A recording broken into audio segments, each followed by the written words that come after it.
All right, man. We got my man Norris Cole, What's going on, baby? two-time NBA champ. How you doing? Good. How you doing, man? Man, I'm good. I'm chilling, man. How's the runs, my man? Hey, good runs. You know, summer just getting started. You know, tuning up and getting ready for workouts this summer. You know, bigger opportunities coming. For sure. Man, how you feeling about the finals? I know you're gonna watch, and I have to ask you if I get into it. Oh man, it seemed like just yesterday I was playing in them finals, man. It's exciting to see two teams, talented teams. You got the vets, you know, Golden State's core, and you got the up and coming, you know, Jaylen Brown, Tatum, Marcus Smart, and those guys, you know. So, you know, I can't call it who's gonna win it. You know, it's back and forth, and I'm just looking forward to seeing a great series. You from born and raised in Ohio? Yes, A sir. lot of people don't know that. Yes, sir. And, OH, baby. And ironically, you I just read up on this. You ended up playing him in the finals. Daquan Cook, were y'all high school teammates. Yeah, we won state championship together. That's crazy. Then you guys ended up playing each other in the finals. Yeah. So how was it back in high school, growing up in Ohio and everything? Man, our team was good, bro. We played in 3 straight Final Fours. Mm-hmm. I was fortunate enough to win back-to-back state championships, like, you know, back-to-back in the pros. Played a really good team. Our city, you know, was behind us, still is behind us. When we go home, me and Daquan, people still talk about, you know, watching us back in 2006 and 2007. And so, beautiful times, beautiful memories. You know, I always shout out Dunbar, shout out Go Blue. You went to Cleveland State, staying back home. CSU, Vikings, CSU. baby. Hey, Man. shout out to Coach Waters, shout out to Cleveland State basketball. That's the team that, you know, made me, you know, they helped me develop into becoming a man, helped me develop into becoming a pro. You know, college may not be for everybody, but it was definitely for me. You know, it helped me to develop into being, like I said, a man, and to being a pro and being able to sustain a living. You took the basically mid-major route. Yep, 4 years. You did 4 years there. So what kind of be like your advice, you know, the direction, stuff, and going with hoops for like people who taking that route? And what was kind of your experience going through it?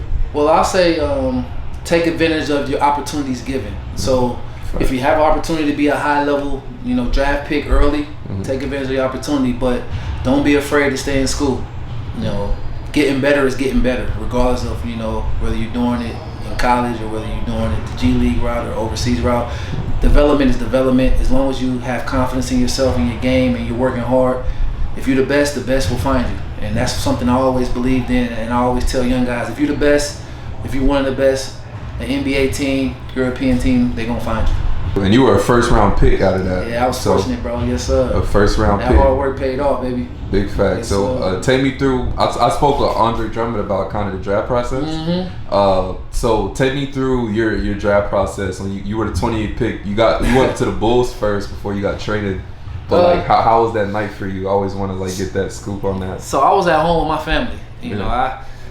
You know, it's cool to go to New York and all that, but I wanted to be with the people who had been there with me from day one. So I was in Dayton with my family, my college teammates, and all that. So you just wait to hear your name called. I did, I think, 11 workouts. 11. I did 11 workouts. My range, I knew my range. It was like mid first round to early second round. So I knew kind of what range I was in. And so once the lottery ended, I started listening up. And you know, 28th pick, they called my name, and there was some trades that went down all in that one night. So I really came straight to Miami. I never went to Chicago. For real. So it was like some trades that went down, and then it was official. I was coming to Miami, and you know, exciting times happened right after that. That's great. Like, who was the first person you talked to upon like when you first got the call that you was getting drafted? Who was the first person you spoke to? Well, my agent.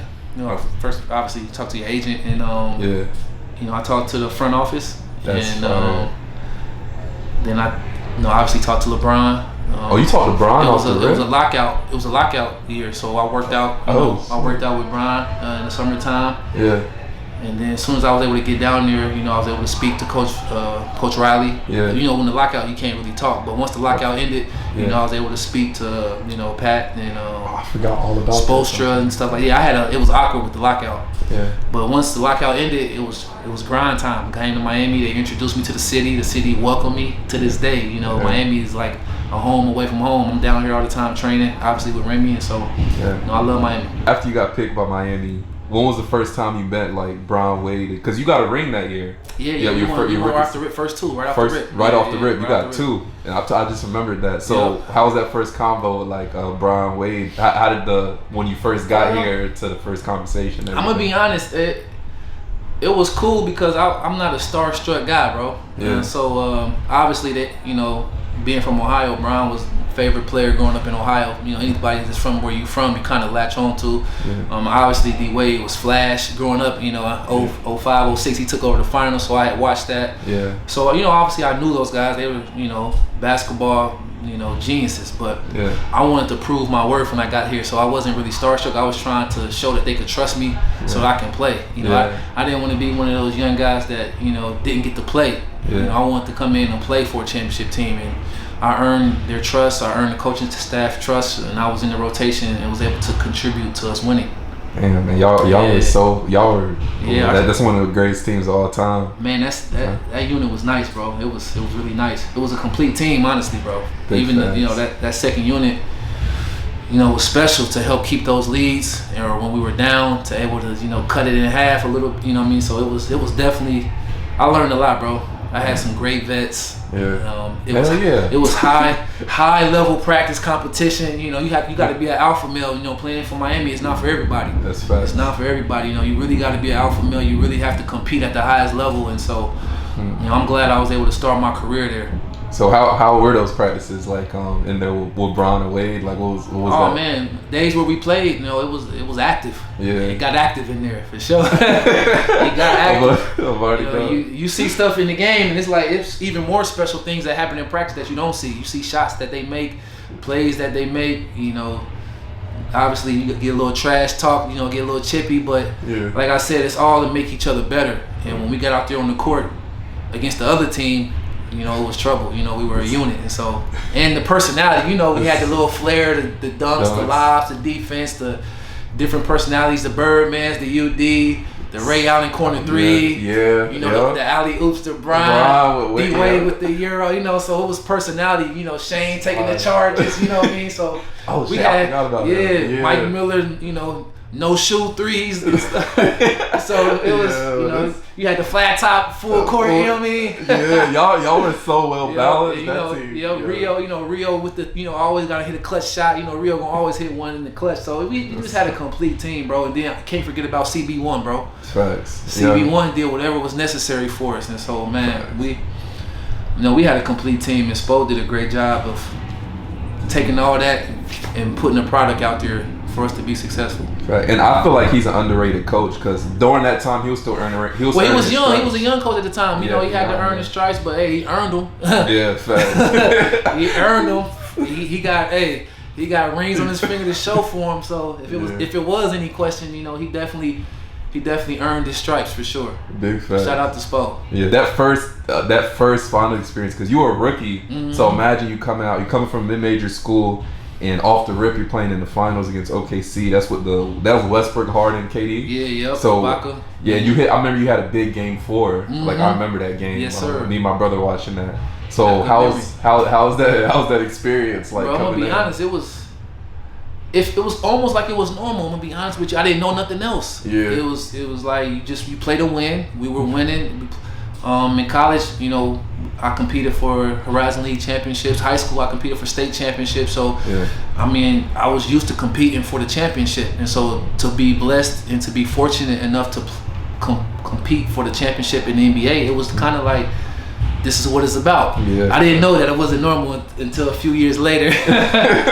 And, you get a healthy respect for it once you have been separated, from that opportunity. But yeah, it was great competing for it all, bro. It was great, bro. That's fire. High level competition, man. Of course, by far, easily. High level competition. And that run was just insane. Absolutely. And then how you came in. So Amon Shumpert spoke about LeBron's IQ recently, like as in how his ability to bring a team together. Yeah. So what was you experienced those LeBron teams? So what was your experience with that? Like, how do you think he does it? Well, he knows his style of play. Mm-hmm. Even though he can play in any style, but he knows his strengths and weaknesses, and he knows the strengths and weaknesses of his teammates, and so he does a great job of trying to put everybody in position. On that team, it was constructed to where he didn't really have to, he didn't have to do too much. We had guys that knew their roles, so he didn't have to explain to us our roles and stuff. Some of the teams he had to really groom them. On our team, we had a lot of veterans, and I was a young fella that learned quick. You only had to tell me once, and I was gonna pick up on it. So I think it took a lot of pressure off of him because he had guys that understood their role and was excited. Yeah. It was no egos. It was all about winning the championship. We knew that him and the big three, they were gonna get a lot of praise for good reason. And we also knew that if we didn't play well, they were gonna get a lot of blame. But in that locker room, we were always together, and we tried to always have their back. Yeah. What do you think happened with OKC with Harden, Russ, and they were a young team? Do you feel like if that group stayed together, they would have got one? You never know. I mean, obviously on paper it looks like they would have, but you never really know because shortly after, the emergence of Golden State happened. And then obviously San Antonio, we played them twice, and so you never know what can happen in this league. A team that looks like they're good and look like they're promising to go back to back to back, nothing is promised in the finals, bro. That's why when you get there, you take advantage of it. Got to take advantage because there's no guarantee you're gonna make it back. That's true. Yeah. For you to say that, making it back the following year, and that finals was wilder. Wow. So that was more insane. So I'll take me through the Ray Allen shot. What was like? I always want to hear it from somebody who actually was there. Bro. What the fuck? Like, what happened that play, and what was like the vibe after that happened with the team? Well, we was losing. If you down by 5 with 18 seconds. So when we came together, we just said one play at a time. We need this stop. Okay, we get the stop. All right, we need to score. All right, we need to score. We foul. I think Kawhi might have missed one free throw or something like that. Yeah.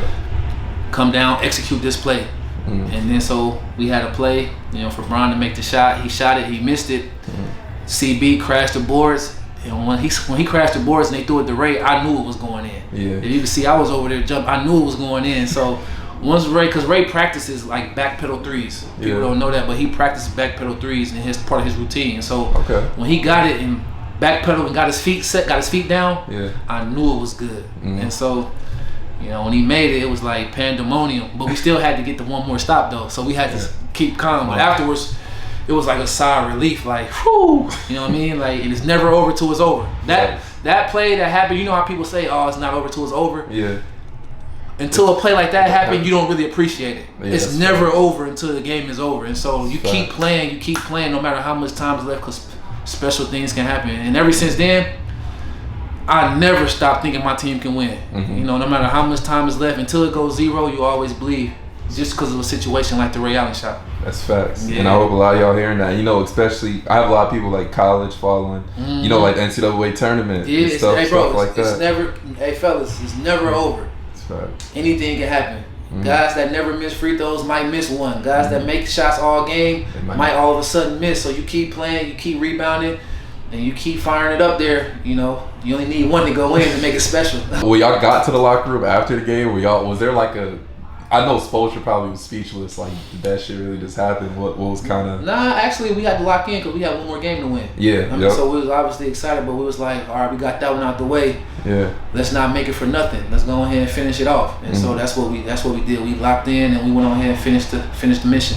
You got that ring. How was that? I know that celebration was lit in Miami twice. Yeah, they kind of took care of us. Shout out to Heat Nation. Yeah, fact. It is a nation. They did. Heat Nation. Shout out Heat Nation, man. Yeah. So your career, you missed the playoffs only one time. Like, a lot of people don't know this. So you went from the Heat. You got 2 rings early. I know people fight their whole career to get ring. So was there kind of a sign of like, let me try to find a team and establish myself? Like that? Well, I just take whatever opportunity is given. So when I was traded, I just wanted to go there and bring what I could bring to the table. I was playing a different role. I was able to show a little bit more offensively, but obviously I just want to contribute to winning, and that's what I'm doing now. That's what we're working towards now. Showing teams that I can contribute to winning, and we're gonna get back in the league, and hopefully I'm able to contribute, to winning, because that's what it's all about. You will. Thank you, man. It's a blessing to be able to see the world, bro. And I've been fortunate to play in nice cities, really nice cities. You get a different appreciation for different styles of play. It's a different game. One thing from playing overseas, I know I can play any style of basketball because they play different out there, the spacing is different, the rules are different, the timing is different, philosophy is different, and so you get a greater appreciation for the many styles of basketball. Basketball is a worldwide game, and there's many different ways to play it. And so playing overseas has given me an appreciation to be able to play different styles and to be able to teach different styles. When I'm talking to young players, whether they're young pros or young kids, you know, I'm able to give them knowledge that I wouldn't have gotten before if I didn't go to play overseas. And so, you know, you learn different philosophies, you learn different ways to reach people, because, you know, people come from different cultures. So to be able to understand that and to be able to communicate the message, you know, it's been a blessing to play overseas. That's fact. And I've been following you overseas, and I know they clog the paint a lot. That's what DJ was telling me. Yeah, bro, because there's no defense in 3 seconds. That's because of the rules. That's because of the rules. And so, you know, you got to be able to be creative, you know, with your ball handling, you know, with your shot creation, you know, the pass, you know, or the tight windows when you get in the paint. So you got to be crisp. And so, facts. Yeah, it's a different game. Facts. So, man, y'all gonna see him back in the league, man. Thank you. I don't want to take up too much of your time. I know you're in a rush. But Shout out to Nation. Yes, sir. Appreciate you, man.